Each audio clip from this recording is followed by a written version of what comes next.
எல்லா ஏற்பாடும் திருமணத்துக்கு ஆகி பெண் நான் கையெழுத்து போட மாட்டேன்னா போயிடும். முகமதுகளாக அப்துல் காதர்களாக எதிரெதிரே நின்று கணங்காணுகிற போது ஒரு போட்டோவை போட்டு உலகத்தாட்டிலிருந்து கமெண்ட் கேட்கிறேன்னா அதை பார்த்துட்டு எல்லாரும் நீ நல்லா இருக்க, அழகா இருக்க, இப்படி இருக்க, அப்படி இருக்க சொல்றேன்னு நினைக்க வேண்டாம். உங்க குழந்தைக்கு அரபு மொழியோ அல்லது குர்ஆனோ ஓத கணக்கில் சைட்டுகள் இருக்கிறது.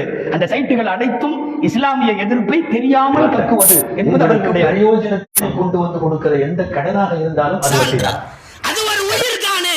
யூதனாக இருந்தாலும் இந்துவாக இருந்தாலும் கிறிஸ்தவராக இருந்தாலும் உயிர் தானே. மானகெட்ட மீடியாக்கள் இஸ்ரேலுக்கு எதிராக யார் போராடினாலும் அவர்களை தீவிரவாதிகள் 1,00,000 பேருக்கு மத்தியில் ரசூலுல்லாஹ் கல்லறிய வேண்டும் சொன்னார்கள். ஸல்லல்லாஹு அலைஹி வஸல்லம் தனியாவெல்லாம் போக மாட்டேன். நபிகள் ஸல்லல்லாஹு அலைஹி வஸல்லம் ஆட்டை பிடித்து தொண்டர்களுக்கு பால் கறந்து அவர்கள் வயிறாறிய பின் பசியாறிய பின் தான் குடிக்கிற புசிக்கிற பழக்கம் கொண்டிருந்த ஒரு அபூர்வ தலைமை.